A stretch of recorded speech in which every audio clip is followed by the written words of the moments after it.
ಸ್ನೇಹಿತರೆ, ನಿಮಗೊಂದು ಆಘಾತಕಾರಿ ಸತ್ಯ ಗೊತ್ತಾ? ಪ್ರತಿ ವರ್ಷ ಭಾರತದಲ್ಲಿ 54ರಿಂದ 60% ಲೋನ್ ಅಪ್ಲಿಕೇಶನ್ಗಳು ರಿಜೆಕ್ಟ್ ಆಗ್ತವೆ. ಅವ್ರ ಹತ್ರ ದುಡ್ಡಿಲ್ಲ ಅಂತ ಅಲ್ಲ, ಅಥವಾ ಅವರು ಸಂಪಾದನೆ ಮಾಡ್ತಿಲ್ಲ ಅಂತಾನೂ ಅಲ್ಲ, ಬದಲಿಗೆ ಅವ್ರ ಹತ್ರ ಕ್ರೆಡಿಟ್ ಹಿಸ್ಟ್ರಿ ಇಲ್ಲ ಅಂತ. ಬ್ಯಾಂಕ್ ಭಾಷೆಯಲ್ಲಿ ಇದನ್ನ NTC ಅಂದ್ರೆ ನ್ಯೂ ಟು ಕ್ರೆಡಿಟ್ ಅಂತ ಹೇಳ್ತಾರೆ. ಅಮೆರಿಕದಲ್ಲಿ ಕಾಲೇಜಿಗೆ ಹೋಗೋ ಟೈಮ್ಗೆನೆ ಯುವಕರು ಕ್ರೆಡಿಟ್ ಸ್ಕೋರ್ ಬಿಲ್ಡ್ ಮಾಡಿರ್ತಾರೆ. ಆದ್ರೆ ನಮ್ಮಲ್ಲಿ ಕೈ ತುಂಬಾ ಸಂಬಳ ಬರ್ತಾ ಇದ್ರು ಬ್ಯಾಂಕ್ಗಳು ನಮಗೆ ಬೆಲೆನೇ ಕೊಡ್ತಾ ಇರೋದಿಲ್ಲ. ಎಮರ್ಜೆನ್ಸಿಗೆ ಪರ್ಸನಲ್ ಲೋನ್ ಕೇಳಿದ್ರು ಕೂಡ ರಿಜೆಕ್ಟ್. ಮೊದಲ ಕ್ರೆಡಿಟ್ ಕಾರ್ಡ್ ಕೇಳಿದ್ರೆ first time credit score build ಮಾಡೋಣ ಅಂದ್ರೂ ಕೂಡ ಬೇಕಲ್ಲ, ಅದನ್ನು ರಿಜೆಕ್ಟ್, ಕೇಳೋದೇ ಇಲ್ಲ. ಬೈಕ್ ಅಥವಾ ಕಾರ್ ತಗೊಳ್ಳೋಕೆ ಹೋದ್ರೂ ಕೂಡ ಹೈ ಇಂಟ್ರೆಸ್ಟ್ ರೇಟ್. ಹಾಗಿದ್ರೆ ಇದರಿಂದ ಹೊರ ಬರೋದು ಹೇಗೆ? ಚಕ್ರವ್ಯೂಹದಿಂದ.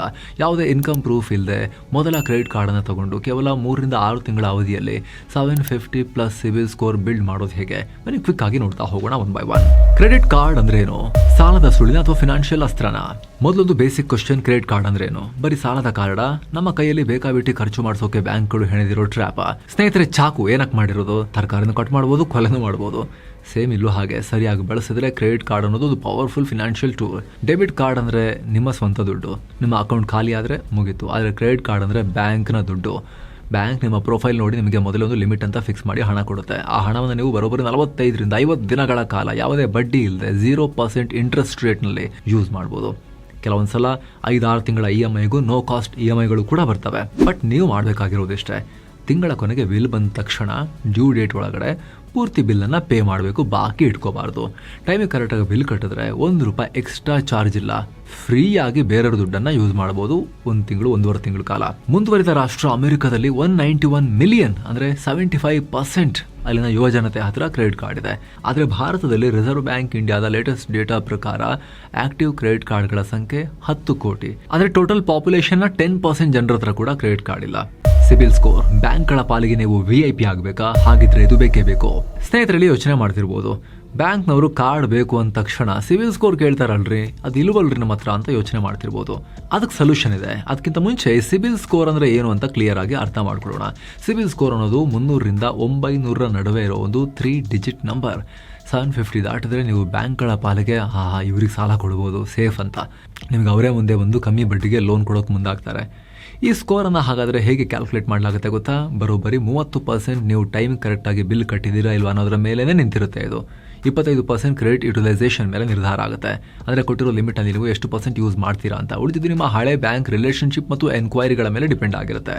ಚಕ್ರವ್ಯೂಹ ಭೇದಿಸೋದು ಹೇಗೆ? ಮೊದಲ ಕ್ರೆಡಿಟ್ ಕಾರ್ಡ್ ಪಡೆಯೋಕೆ ಇರೋ 3 ದಾರಿಗಳು. ಸರಿ, ಹಾಗಾದ್ರೆ ಫ್ರೆಷರ್ಸ್, ಸ್ಟೂಡೆಂಟ್ಸ್ ಅಥವಾ ಸ್ವಂತ ಬಿಸ್ನೆಸ್ ಮಾಡೋರು, ಅಥವಾ ಇವಾಗ ತಾನೇ ಜಾಬ್ ಸಿಕ್ಕಿರೋರು, ಅಥವಾ ಒಳ್ಳೆ ಸಂಬಳ ಇದೆ, ತುಂಬ ವರ್ಷಗಳಿಂದ ಜಾಬು ಮಾಡ್ತಿದ್ದೀನಿ ಆದರೆ ಯಾವತ್ತೂ ಲೋನೇ ಮಾಡಿಲ್ಲ, ಕ್ರೆಡಿಟ್ ಹಿಸ್ಟ್ರಿನೇ ಇಲ್ಲ ಅನ್ನೋರು ಬಿಲ್ಡ್ ಮಾಡ್ಕೊಳ್ಳೋದು ಹೇಗೆ? ದಾರಿ ನಂಬರ್ 1, ಸ್ಯಾಲ್ರಿ ಸ್ಲಿಪ್. ನೀವು ಯಾವುದಾದ್ರೂ ಟಾಪ್ ಕಂಪನಿಲಿ ಕೆಲಸ ಮಾಡ್ತಾ ಇದ್ದು ತಿಂಗಳಿಗೆ ಕನಿಷ್ಠ 25ರಿಂದ 30 ಸಾವಿರ ಸಂಬಳ ಬರ್ತಾ ಇದ್ರೆ ಡೈರೆಕ್ಟ್ ಅಪ್ಲೈ ಮಾಡ್ಬೋದು. ಆದರೆ ಸ್ಟೂಡೆಂಟ್ಸ್ ಮತ್ತು ಫ್ರೀಲ್ಯಾನ್ಸರ್ಸ್ಗೆ ಇದು ವರ್ಕ್ ಆಗೋದಿಲ್ಲ. ದಾರಿ ನಂಬರ್ 2, ಹಳೆ ಬ್ಯಾಂಕ್ ಅಕೌಂಟ್. ನಿಮ್ಮ ಸೇವಿಂಗ್ಸ್ ಅಕೌಂಟ್ ಇರೋ ಬ್ಯಾಂಕ್ನಲ್ಲೇ ಕಾರ್ಡ್ ಕೇಳೋದು. ಆದರೆ ನೀವು ಲಕ್ಷಗಟ್ಟಲೆ ಬ್ಯಾಲೆನ್ಸ್ ಮೇಂಟೈನ್ ಮಾಡ್ತಿರ್ಬೇಕಾಗುತ್ತೆ. ಇಲ್ಲಾಂದರೆ ಬ್ಯಾಂಕ್ನವರು ಪ್ರೀ ಅಪ್ರೂವ್ಡ್ ಕಾರ್ಡ್ ಎಲ್ಲ ಕೊಡಲ್ಲ. ಈ 2 ದಾರಿಗಳೇ ತುಂಬ ಜನಕ್ಕೆ ಅಡ್ಡಗಾಲ ಆಗಿರೋದು. ಹಾಗಿದ್ರೆ ಇದಕ್ಕೆ ಏನು ದಾರಿ? ಸೆಕ್ಯೂರ್ಡ್ ಕ್ರೆಡಿಟ್ ಕಾರ್ಡ್ ದಾರಿ. ಈಗ ಸಾಮಾನ್ಯವಾಗಿ ಏನಾಗುತ್ತೆ, ಕ್ರೆಡಿಟ್ ಕಾರ್ಡ್ ಕೊಟ್ಟಾಗ ಅದು ಅನ್ಸೆಕ್ಯೂರ್ಡ್ ಇರುತ್ತೆ.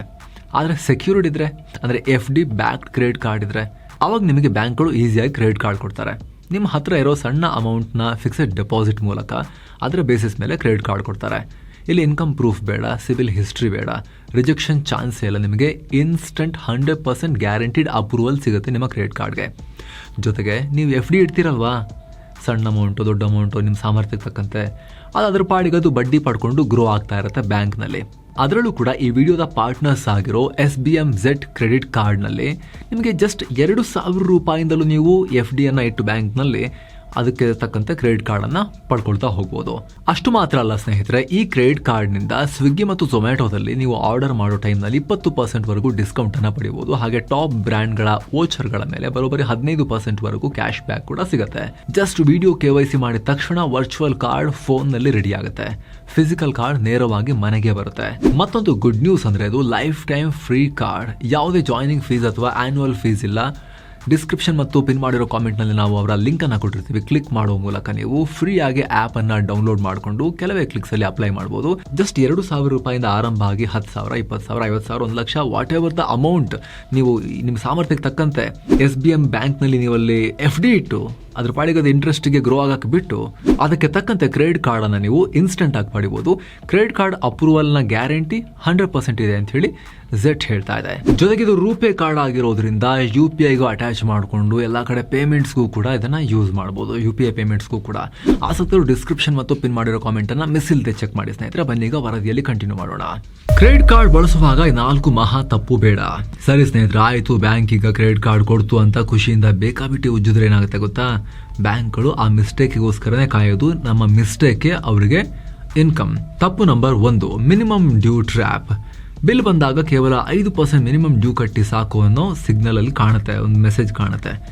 ನೀವು 10,000 ರೂಪಾಯಿ ಖರ್ಚು ಮಾಡಿ ಬರೀ 500 ರೂಪಾಯಿ ಕಟ್ಟಿದ್ರೆ ಉಳಿದ 9,500 ರೂಪಾಯಿ ಮೇಲೆ ಬ್ಯಾಂಕ್ಗಳು ವಾರ್ಷಿಕ ಬಡ್ಡಿ APR ಎಷ್ಟಿರುತ್ತೆ ಗೊತ್ತಾ? ಬರೋಬ್ಬರಿ 24% 42% ತನಕನೂ ಇರ್ಬೋದು.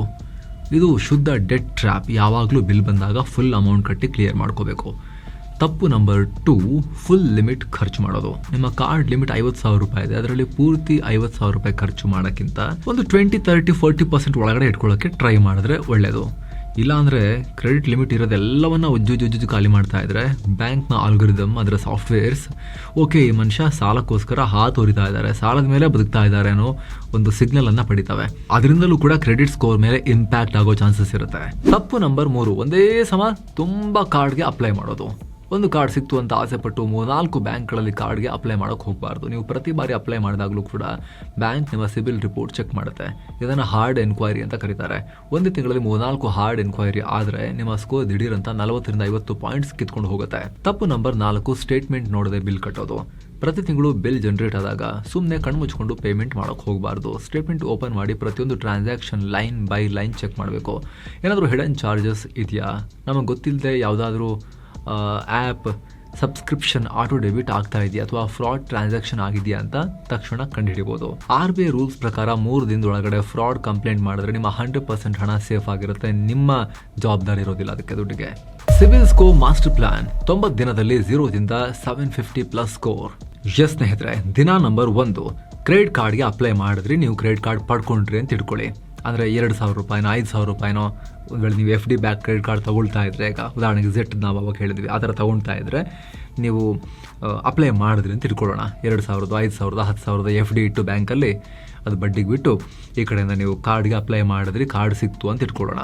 ಅಲ್ಲಿಂದ ನೆಕ್ಸ್ಟ್ 30 ಡೇಸ್, ದಿನ 1ರಿಂದ 30 ಈ ಕಾರ್ಡನ್ನು ನಿಮ್ಮ ಸ್ವಿಗ್ಗಿ, ಝೊಮ್ಯಾಟೊ, ಮೊಬೈಲ್ ರೀಚಾರ್ಜ್ ಅಂತ ಸಣ್ಣ ಪುಟ್ಟ ಖರ್ಚುಗಳಿಗೆ ಲಿಂಕ್ ಮಾಡಿಕೊಂಡು ಯೂಸ್ ಮಾಡ್ಬೋದು. ಯಾವುದೇ ಕಾರಣಕ್ಕೂ 30% ಲಿಮಿಟನ್ನು ಕ್ರಾಸ್ ಮಾಡೋಕ್ಕೆ ಹೋಗಬೇಡಿ. ದಿನ 30 ಬಿಲ್ ಜನರೇಟ್ ಆದ ತಕ್ಷಣ ಡ್ಯೂ ಡೇಟ್ಗೂ 3 ದಿನ ಮುಂಚೆನೆ ಫುಲ್ ಅಮೌಂಟನ್ನು ಪೇ ಮಾಡಿ. ಇಲ್ಲಿ ಒಂದು ರೂಲ್ ನೆನಪಿಡಿ, ಬ್ಯಾಂಕ್ಗಳು ಪ್ರತಿ ವಾರ ನಿಮ್ಮ ಡೇಟಾವನ್ನು ಸಿವಿಲ್ ಬ್ಯೂರೋಗೆ ರಿಪೋರ್ಟ್ ಮಾಡ್ತಾರೆ. ಮುಂಚೆ 30 ದಿನ ಇತ್ತು, ಈಗ ಅದನ್ನು ವೀಕ್ಲಿ ಮಾಡಬೇಕು ಅಂತ RBI ಹೇಳಿದೆ. ದಿನ 90, ಕೇವಲ 3 ತಿಂಗಳು ಈ ಡಿಸಿಪ್ಲಿನ್ ಫಾಲೋ ಮಾಡಿದ್ರೆ ಸಾಕು. 90ನೇ ದಿನಕ್ಕೆ ಕ್ರೆಡಿಟ್ ಹಿಸ್ಟ್ರಿ ಜನರೇಟ್ ಆಗಿರುತ್ತೆ. ನಿಮ್ಮ ಸಿಬಿಲ್ ರಿಪೋರ್ಟ್ ಅಲ್ಲಿ ಒಂದು ಸಾಲಿಡ್ ಸ್ಕೋರ್ ರಿಫ್ಲೆಕ್ಟ್ ಆಗುತ್ತೆ. ಸೊ ಸ್ನೇಹಿತರೆ, ಫೈನಲಿ ನಿಮ್ಮಲ್ಲಿ ಶಿಸ್ತು ಅಂದ್ರೆ ಫಿನಾನ್ಷಿಯಲ್ ಡಿಸಿಪ್ಲಿನ್ ಇದ್ರೆ ಮಾತ್ರ ಕ್ರೆಡಿಟ್ ಕಾರ್ಡ್ ಬಳಸಿ. ಆಗ ಇದೇ ಕಾರ್ಡ್ ಭವಿಷ್ಯದಲ್ಲಿ ನಿಮ್ಮ ದೊಡ್ಡ ಕನಸುಗಳಿಗೆ ಬೇಕಾದ ಫಿನಾನ್ಷಿಯಲ್ ಸಪೋರ್ಟ್ಗೆ, ಬ್ಯಾಂಕ್ನ ಲೋನ್ಗಳಿಗೆಲ್ಲ ನಿಮಗೆ ಕ್ರೆಡಿಟ್ ಹಿಸ್ಟ್ರಿ ಮತ್ತು ಕ್ರೆಡಿಟ್ ಸ್ಕೋರ್ ಮೂಲಕ ಹೆಲ್ಪ್ ಆಗ್ಬೋದು. ಕಡೆಯದಾಗಿ ಕ್ವಿಕ್ ರಿಮೈಂಡರ್, ವಿಡಿಯೋ ಕೆಳಗಡೆ ಡಿಸ್ಕ್ರಿಪ್ಷನ್ ಮತ್ತು ಪಿನ್ ಮಾಡಿರೋ ಕಾಮೆಂಟ್ ನಲ್ಲಿ SBM Z ಕ್ರೆಡಿಟ್ ಕಾರ್ಡ್ ನ ಲಿಂಕ್ ಇದೆ. ಆಸಕ್ತರು ಮಿಸ್ ಇಲ್ಲದೆ ಚೆಕ್ ಮಾಡಿ. ಕೆಲವೇ ಕ್ಲಿಕ್ಸ್ ಅಲ್ಲಿ ಅಪ್ಲೈ ಮಾಡಿ ಇನ್ಸ್ಟೆಂಟ್ ಆಗಿ ನಿಮ್ಮದೇ ಕ್ರೆಡಿಟ್ ಕಾರ್ಡ್ ಅನ್ನ ನೀವು ಹೊಂದಬಹುದು. ಮತ್ತೆ ಭೇಟಿ ಆಗ್ತಿರೋಣ ಸ್ನೇಹಿತರೆ. ನಮಸ್ಕಾರ.